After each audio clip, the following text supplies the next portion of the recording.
Welcome to Transform Your Workplace. I am Brandon Laws, your host.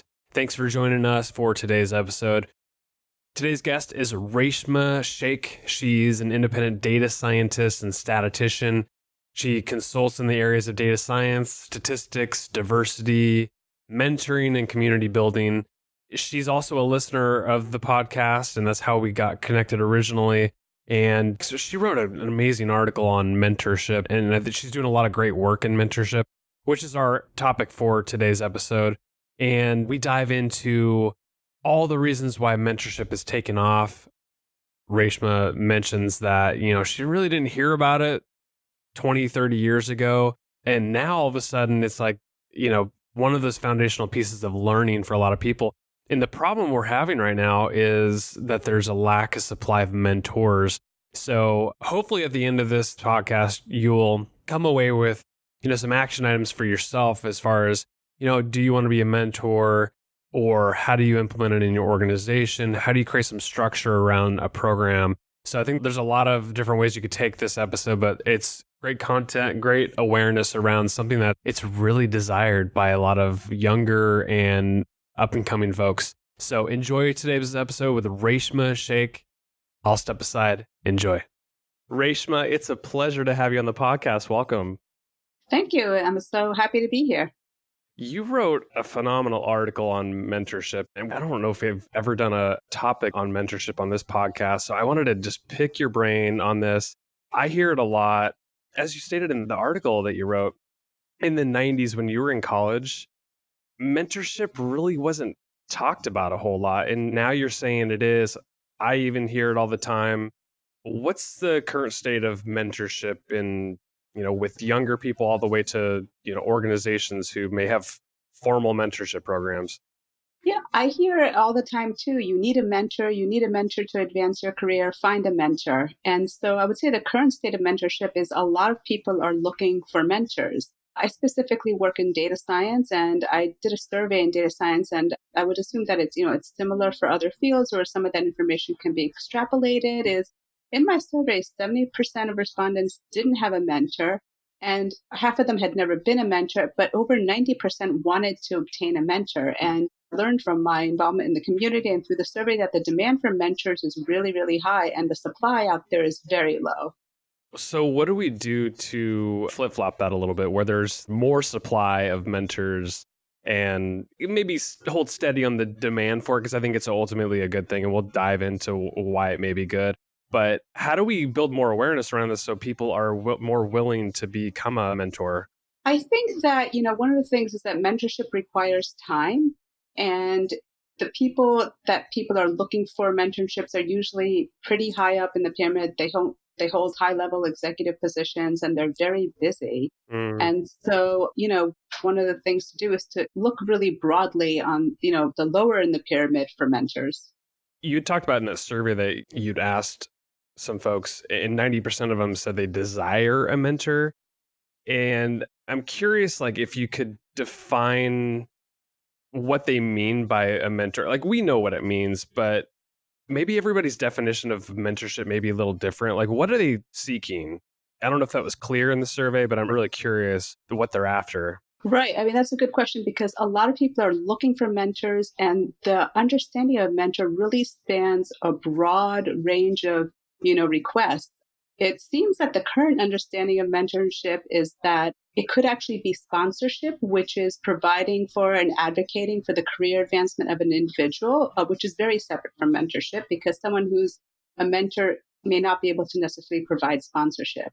There's technical expertise that they're looking for. Sometimes it's career coach with very specific career skills that they want to develop. And sometimes it's actually given, what people are looking for. They're actually looking for a psychotherapist or a psychologist to talk through feelings. Yeah, so mentors specifically, my definition is they provide advice, support, and guidance in a professional capacity with some degree of feedback and recommendations for technical resources. There's quite a spectrum of that definition there. And it seems to me, just based on your description of it, that there could be mentors that are more voluntary in nature, so free, just time really. And then all the way to, you even said possible therapist or a life coach or something of that nature where it's more intense, probably in the relationship, where you're probably paying for that sort of service. Am I wrong in thinking that, or does that sound about No, right? no, you're absolutely right. A few of those roles in terms of, say an actual tutor for a specific technical goal or a psychotherapist or a career coach, those roles can be, people can find people to provide those skills. It does cost money, but it, can be considered an investment. So where's a good place to find a mentor? Like if I'm looking, I guess it depends on probably what you're looking for. Like if I want to grow my career in a certain area, or maybe I need help with working with people, I probably want to seek a certain type of mentor. So where do you even start if you're looking for a mentor? So, the two best places I would say to find a mentor are someone that you know directly or someone that comes through a network relationship that you have. I don't recommend asking a stranger. People can ask them, but I think the chances of finding a Hmm. mentor that way are much lower. That actually makes a lot of sense because they're just, I mean, they might be flattered in the moment, but it's like, I don't know you. And how am I going to help you if I don't even know like what it is that you need help with? So I think it does take a relationship first to start, especially a formal mentorship relationship. So Right. I'm curious, like with a mentorship, is it ongoing? Is it a one time meeting, more like an informational interview sort of thing? Is it something else altogether? What's your experience? I think that there's no one specific type of mentorship relationship. I think that the more flexibility there is in understanding mentorship or the visibility, the more that an individual can actually get the benefits of mentorship. It can be all of those things that you suggested. It can be, ongoing. It can be one time. It can be someone that you don't even interact with, but, people can observe them. It Hmm. can be, one time asks with a very specific request. And, rather than the nebulous, let's meet for coffee. Yeah. Right. That's always suspect too. You're like, why are they reaching out to me on Facebook and asking for coffee? Are you trying to like sell me multi-level marketing stuff or Right, we've right. all It's got very, that. yeah. And I would say, the most importantly, I was like I approach a situation with like the ultimate respect for someone's time. So when I think this person's really, really busy and I would ask, something very specific and, don't ask for coffee if it can be asked in an email, and be specific as to what somebody wants and thinking that the person's busy, just, offering to meet them someplace where they're very close by, specific and respecting people's time is important. A minute or so ago, you said the word observe. And I wanted to ask you about this because I've heard a lot of people say this. So, because of like just social media and content, YouTube, for example, there's a lot of these thought leaders that are out there just putting out content, whether it's their keynote talks or video podcasts. I guess you consider like this podcast, if somebody's listening and doesn't necessarily know me, but they feel like they know me because they listen all the time. It's like, could somebody in theory be mentored even from afar, even if it's not like a formal relationship? Because I've heard people say that, like, oh, I feel like you're my mentor because I'm consuming all your content. Does that make sense? Oh, absolutely. I mean, I see, thought leaders as mentors of mine, even though I've never met them, never spoken to them, never, maybe like not even interacting with them on social media. I look at, what they've done, how far they've come, what their story is, what they recommend, what it is that I admire about them. They can be really inspirational. From your perspective, what have you seen from a mentorship relationship on the spectrum of like what we just described, which is like from afar, you don't necessarily know the person, you're just kind of observing, all the way to like a very formal relationship where there might be a start and stop date. What's the most important mentorship relationship in your? Is it a formal or is it just observing, or is it somewhere in between? I would say it's somewhere in between. It wouldn't be one specific type. It would be including all different kinds of those mentorships and a diversity of thought, a diversity of relationships, a diversity of fields that people are in. I love the point you just made about the diversity fact because like my role in particular, I have kind of a weird role. Like I work inside of an HR consulting company, right? There's a lot of HR professionals. I'm a marketing person inside of it. However, I have to seek out knowledge and thought leadership in both areas, both marketing and both HR.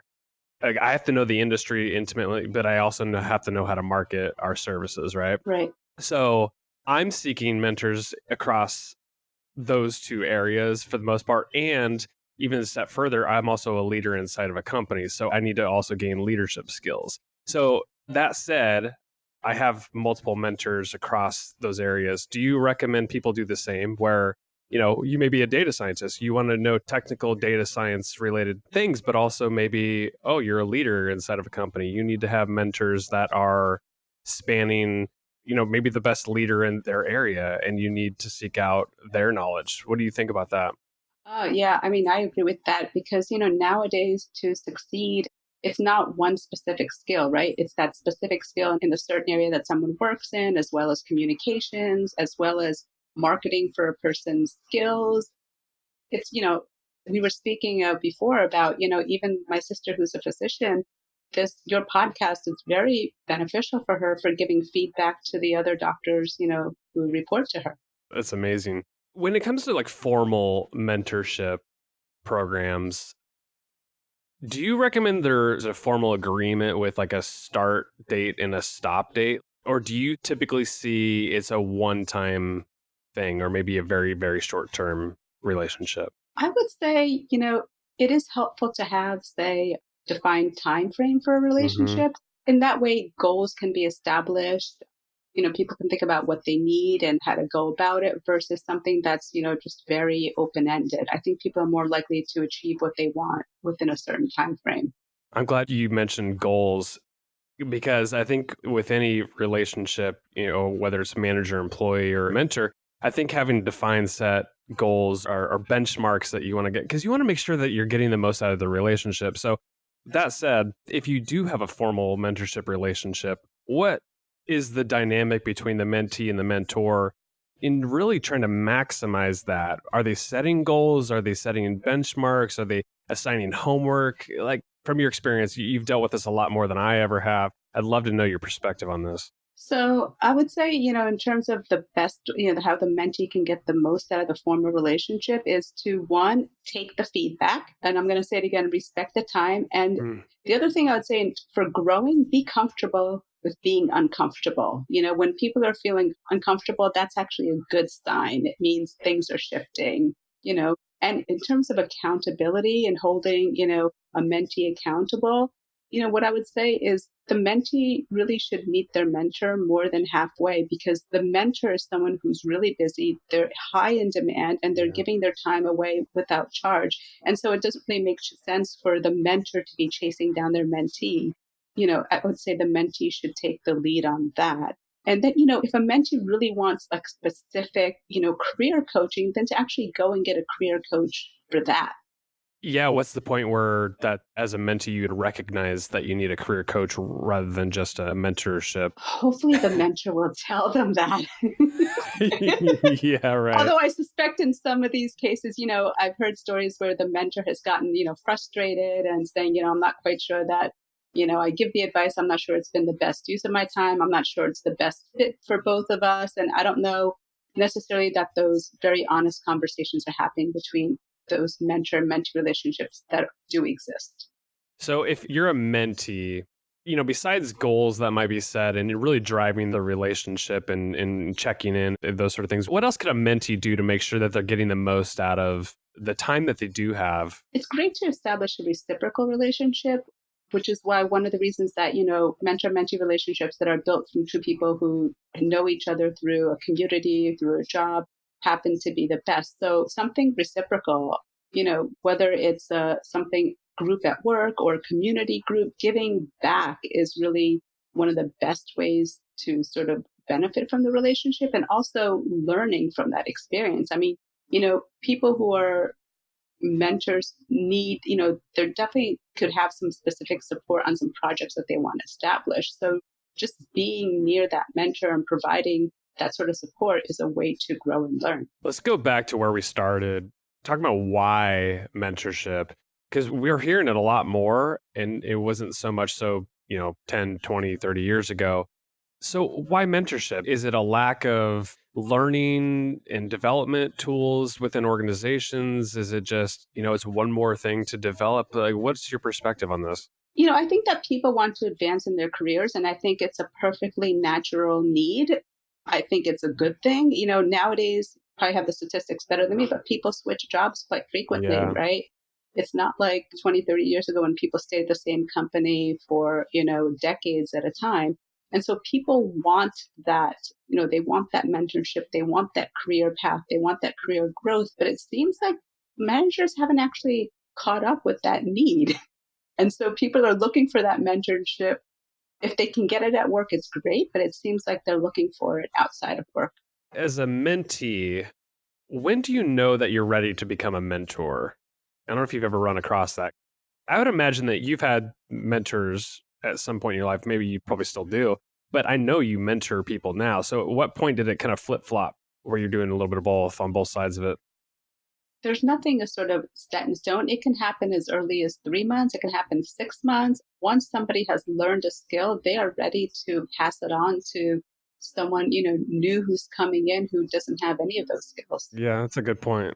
It is like there's no set time. It's more just like once you feel like you've got everything you needed to from the mentor, it's really passing it on to somebody else. It is. And, it spans different fields of work. It spans genders. It doesn't have to be the same gender. It can be a different gender. It can be, even age doesn't matter. I learn a lot from people who are 20 years younger than me. They're much further Mm. ahead with technology than I am. They have maybe a lot less baggage than I do. And I'm like, oh, yeah, I remember thinking that way.